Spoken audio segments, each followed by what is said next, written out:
विद्यार्थियों नमस्कार। हमारे यूट्यूब चैनल आकृष्ट स्टडी पॉइंट पर आपका स्वागत है। आज हम पढ़ने जा रहे हैं कक्षा 9 की एक हिंदी से साखी पाठ, जो पहला पाठ है काव्य का साखी। ये जो कबीर जी का है, कबीर ग्रंथावली से लिया गया है। जिसका जो सार है वो देखेंगे कि यह साखी जो शब्द है, इसका जो तत्सम रूप होता है, इसका मतलब होता है साक्षी। साक्षी का मतलब प्रत्यक्ष। कबीर का समय या समग्र ज्ञान, अनुभव एवं उनकी साखियों में वर्णित है। यह भी दोहा छंद में वर्णित है। पूरा का पूरा दोहा छंद में है। इसमें गुरु की महिमा, ज्ञान, वैराग्य, भक्ति, आत्मविवेचन, जगत का मिथ्या रूप एवं आडंबर तथा ईश्वर प्राप्ति में अहंकार को बाधक बताया गया है। इसमें विशेषकर हमारे कबीरदास जी कहना चाहते हैं कि जो मिथ्या संसार है, इसके आडंबर हैं, इसके छुटकारा लेकर हमें ईश्वर की प्राप्ति करना चाहिए और अहंकार को दूर करना चाहिए। इसीलिए पहला दोहा कहा है, सतगुरु हम सूरी जिकर एक कहा प्रसंग, बरस्या बादल प्रेम का भीज गया सब अंग। मीन्स सतगुरु, सत्य का मतलब सच्चे, गुरु का मतलब गुरु।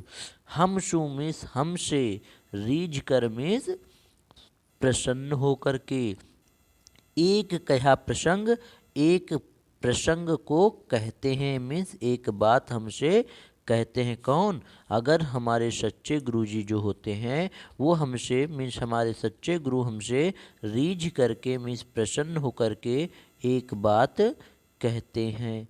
बरसा बादल प्रेम का भीज गया सब अंग। मीन्स जब सच्चे गुरु जी हमें अपना ज्ञान रूपी, प्रेम रूपी ज्ञान देते हैं, तो उस प्रेम रूपी ज्ञान से जो वर्षा होती है, ज्ञान रूपी जो वर्षा होती है, उससे जब मैं ज्ञान से परिपूर्ण हो जाता हूँ तो हमारे ज्ञान के कारण हम क्या है, ऐसा लगता है कि जैसे मेरे अंग अंग भीग गए हों। ऐसा ज्ञान रूपी रस हमारे शरीर में विद्यमान हो जाता है, मन मस्तिष्क में आ जाता है। ठीक है। फिर अगला क्या है, क्या दूसरा वाला देखेंगे। लिखा है, राम नाम के पट तरे देबे को कछु नाही, क्या ले गुर संतोष ये हौस रही मन माही। राम नाम के पटतरे मीन्स राम नाम के पटतरे, पटतरे का मतलब बराबर, राम नाम के बराबर देवे को कछु नाही, मेरे पास देने के लिए कुछ नहीं है। क्या ले गुरु संतोष ये, अर्थात ऐसा क्या चीज़ मैं लेकर के अपने गुरु जी को दे दूं जिससे मेरे मन को संतोष मिल जाए, हौस रही मन माहे। यही अभिलाषा हमारे मन में बार बार आ रही है। अर्थात गुरु जी ने हमें ज्ञान दिया।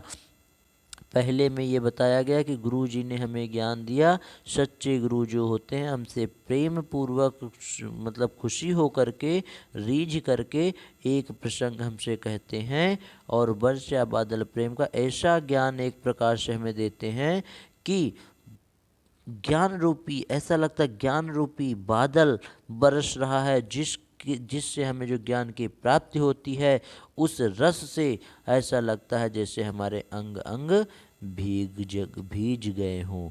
इस प्रकार से गुरु जी का जब हमें ज्ञान मिल जाता है, तो ज्ञान के मिलने से हमें जो ज्ञान प्राप्त हुआ, तो उसके मिलने से हमने कहा, हमें ऐसा लगा कि हमारे पास कोई ऐसा चीज़ नहीं है कि जो गुरुदेव ने हमें ज्ञान दिया है उसके बराबर हम कुछ अपने गुरुदेव को दे सकें, जिससे हमें संतोष मिल जाए कि हमें गुरु ने ज्ञान दिया है तो उसके बराबर हमने कुछ उन्हें भी दिया है। यही मन में हमारे अभिलाषा बनी हुई है।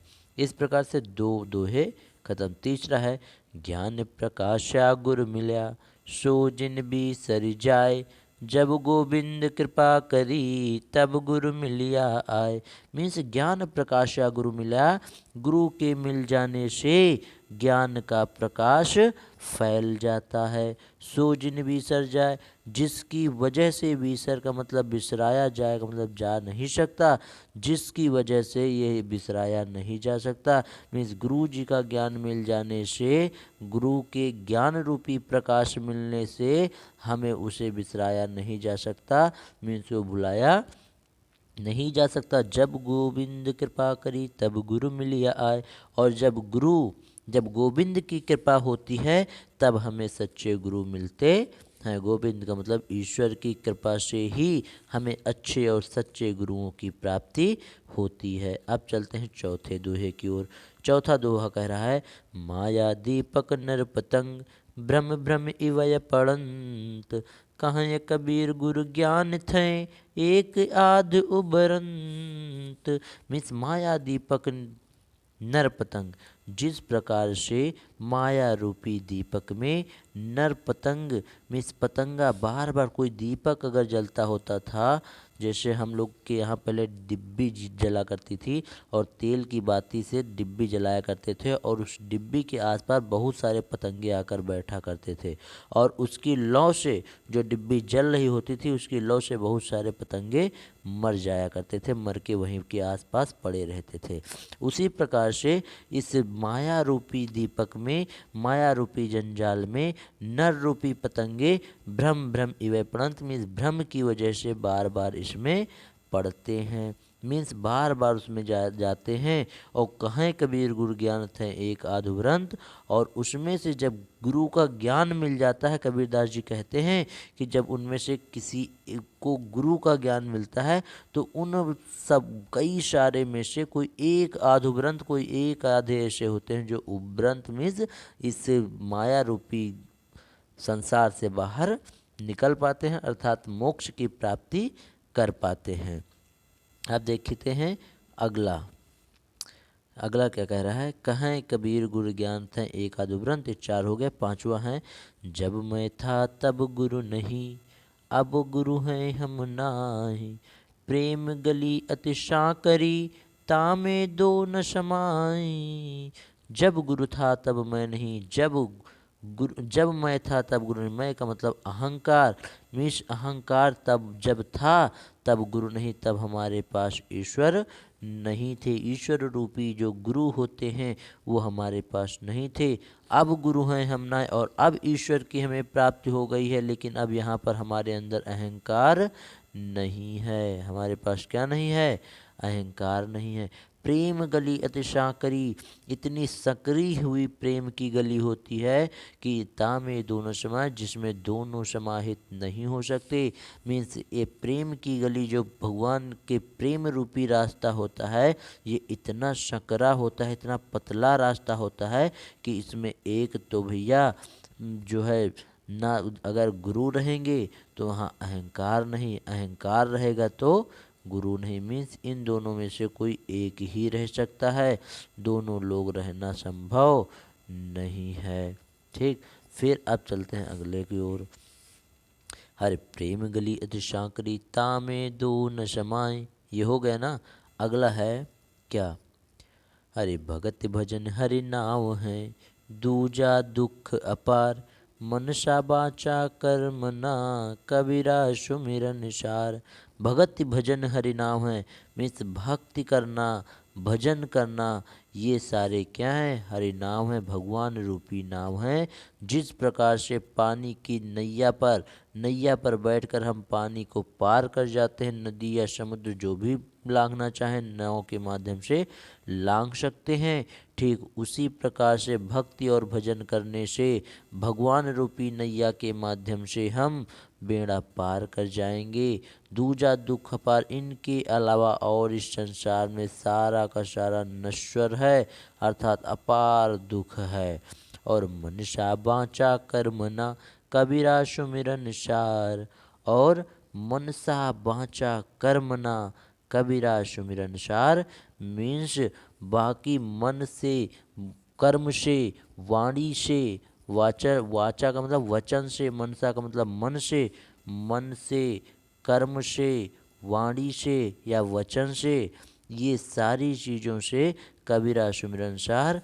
यही कबीर जी कहते हैं कि भगवान का सुमिरन करना ही मुख्य सारांश है, अर्थात हमें भक्ति भाव रखना चाहिए, भगवान में लीन रहना चाहिए, जिससे हमें सुख की प्राप्ति हो, अर्थात हमें मोक्ष की प्राप्ति हो सके।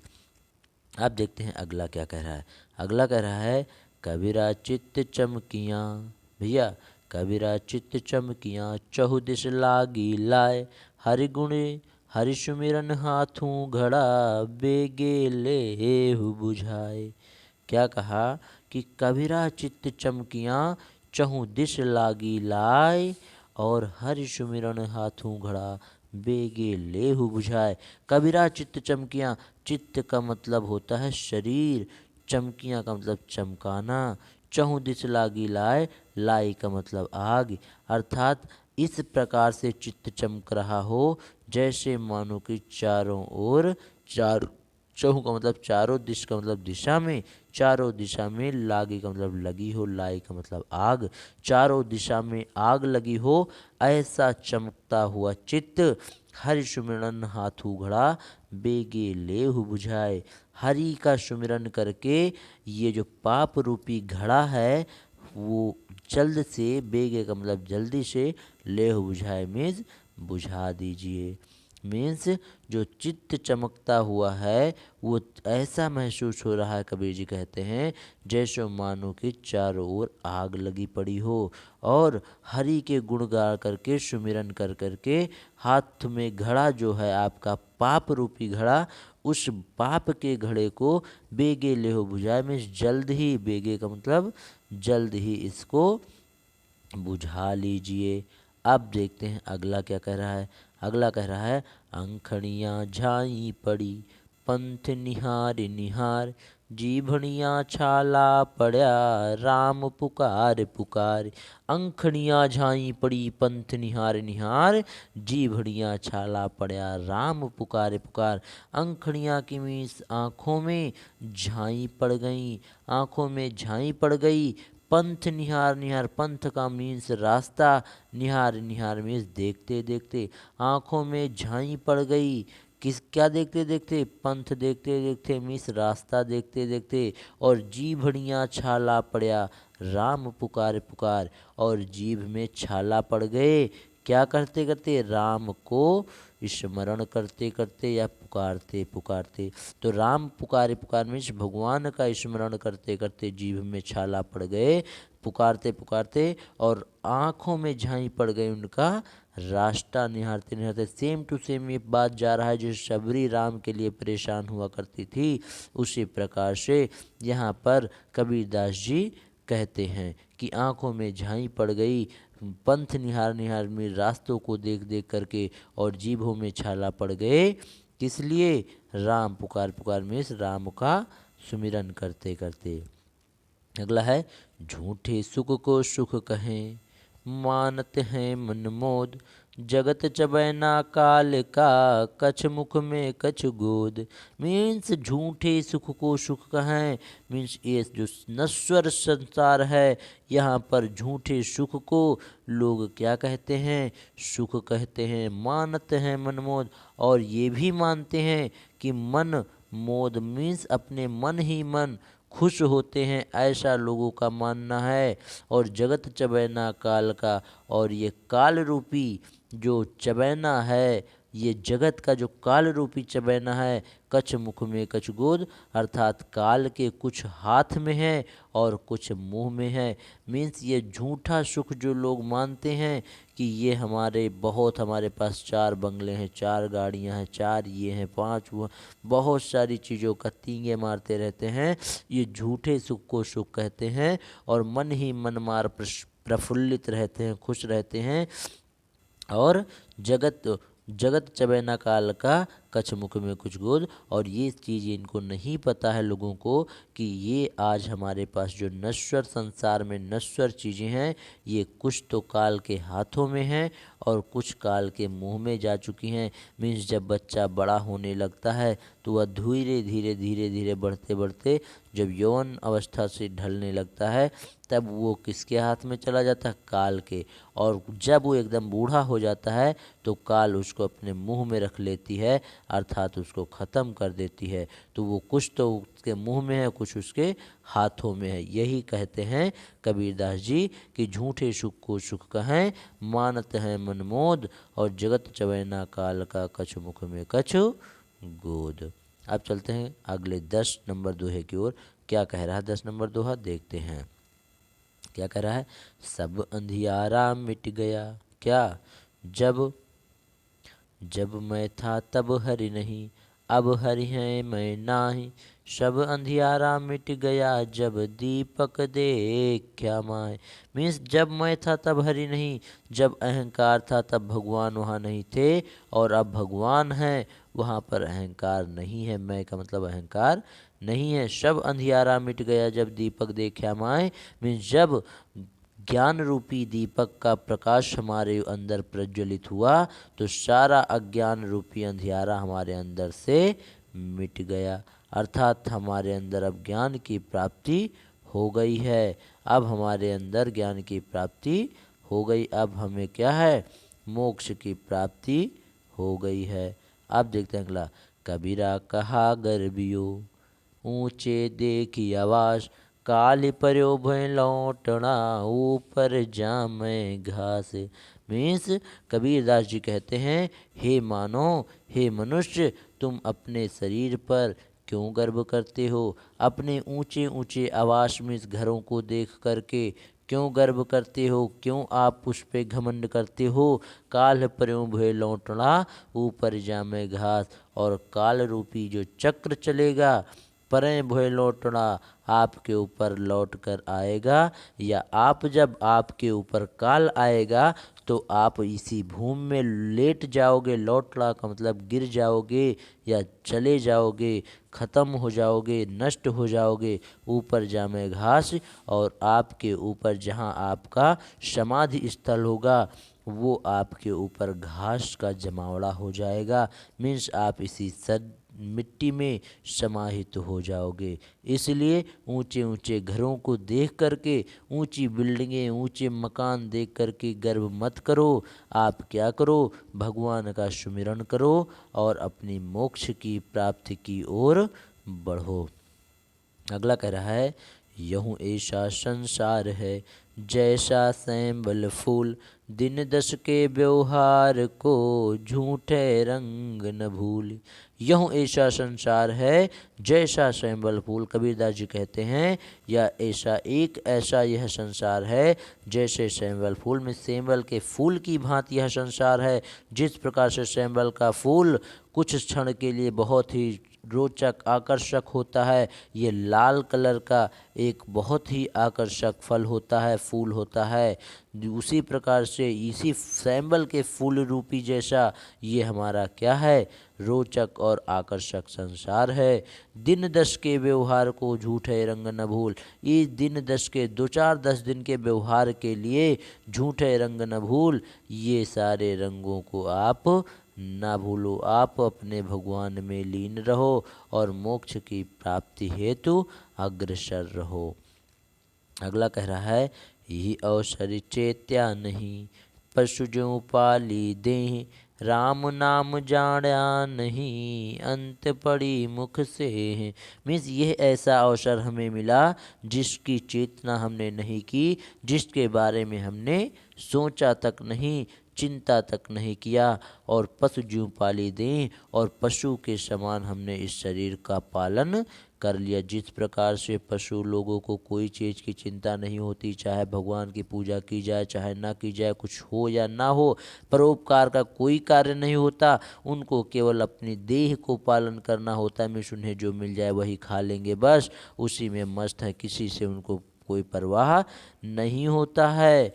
ठीक उसी प्रकार से कबीरदास जी कहते हैं कि यह अवसर चेता नहीं, ये अवसर मिलने के बाद भी, जो मानव का शरीर हमें मिला उसके बाद भी, ऐसा अवसर मिलने के बाद भी हमने कोई विशेष कार्य नहीं किया।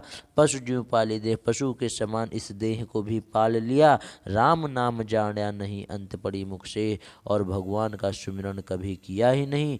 जाना नहीं का मतलब जाना ही नहीं, राम का नाम हमने कभी जाना ही नहीं। अंत पड़ी मुख से, अब क्या रह गया, अब तो अंत पड़ी मुख से, मीन्स अब तो हमारे पास अंततः आ चुका है, मीन्स अंत की ओर जा चुके हैं, अब कुछ शेष नहीं बच रहा। तब हमें क्या है, इस अवसर को हमने भुला दिया है। और इसी प्रकार से ये जैसे शांत अब इसमें क्या कहा गया, अंत पड़ी मुख से मीन्स राम नाम का हमने कुछ जाना नहीं, उसके बारे में सोचा नहीं। अंत पड़ी मुख से मीन्स आखिरी में तो हमारे भी मुख पर मिट्टी ही डाल दी जाएगी। शेह का मीन्स क्या होता है, इस शेह का मतलब मिट्टी होता है। अंत पड़ी मुख से आखिरी में हमारे भी मुख पर मिट्टी ही पड़ जाएगी, क्योंकि हमने राम नाम जाना नहीं। जैसे पशु लोग कुछ नहीं जानते, शांत पड़े रहते, वैसे हमने भी किया। इस प्रकार से ये सारे दोहे यहाँ तक ख़त्म। आगे के दोहों पर हम चर्चा करते हैं। अगला कह रहा क्या, यह तन कांचा कुंभ है, लिया फिरे था साथ, ढबका लागा फूट गया, कछु न आया हाथ। मीन्स यह तन कांचा कुंभ है, यह जो तन है, यह शरीर जो है वो कच्चे कुंभ मीन्स घड़े के समान है, कच्चे घड़े के समान है। लिया फिरे था साथ, जिसको हम अपने साथ लेकर के चल रहे हैं। ढबका लागा फूट गया, कछु न आया हाथ। मीन्स तनिक से धक्का लग जाने मात्र से ये फूट जाता है, मीन्स टूट जाता है, और हमारे कुछ हाथ नहीं आता। भाई आप लोगों को पता है, जैसे लोग गाड़ी चलाया करते हैं, एक्सीडेंट हो गया, वो चुकना चूर हो गए बंदे, वो हमारे हाथ में कुछ लगता है क्या, कुछ नहीं। जो भी शरीर, जिसका भी शरीर होता है वो चुकना चूर हो गया, उससे किसी के हाथ में कुछ नहीं लगता। तो ठीक उसी प्रकार से कबीरदास ने कहा कि यह तन कांचा कुंभ है, यह हमारा जो शरीर है ये कच्चे घड़े के समान है, मिट्टी के बर्तन के समान है। तनिक से धक्का लग जाने मात्र से यह फूट जाता है, और कुछ न आया हाथ मीन्स हमारे हाथों कुछ नहीं पड़ता। इसलिए हमें भगवान का सुमिरन करना चाहिए, हमें इस माया जाल में नहीं फंसना चाहिए। अगला कह रहा है, कबीरा कहा गर्बियो, कबीरा कहाँ गर्बियो, देही देख सुरंग, बिछड़िया मिलबो नहीं, ज्यों का चुली भुजंग। कहते कबीरदास जी कहते हैं, हे मानो तुम क्यों गर्व करते हो, देही देख सुरंग, अपनी सुंदर सुंदर सी देही देख करके क्यों घमंड करते हो, क्यों गर्व करते हो। बिछड़ियाँ मिलबो नहीं, बिछड़ने के बाद आपको यह शरीर दोबारा पुनः कभी नहीं मिलेगी। और ज्यों कांचुली भुजंग, जिस प्रकार से भुजंग का मतलब होता है सांप, अपनी कांचुली मिस केंचुली को छोड़ देता है, दोबारा वह केंचुली दोबारा वह कभी नहीं वो कोई चुली पहन सकता। ठीक उसी प्रकार जब एक बार आप अपने शरीर का त्याग कर दोगे, दोबारा कभी भी अपने इस शरीर में पुनः प्रवेश नहीं कर पाओगे। इसलिए अपनी इस शरीर को देख करके घमंड ना करो, आप भगवान का स्मरण करो और उसमें अपने मोक्ष की प्राप्ति करो। इस प्रकार से कबीर ग्रंथावली से जो उद्धृत था साखी पाठ, ये हमारे कबीरदास जी का लिखा हुआ कक्षा 9 का यहीं पर समाप्त होता है। अगला कक्षा 9 का दूसरा पाठ हम अगले वीडियो लेक्चर में लेकर आएंगे। यहीं पर इस वीडियो को विराम देते हैं। Thanks for watching this video.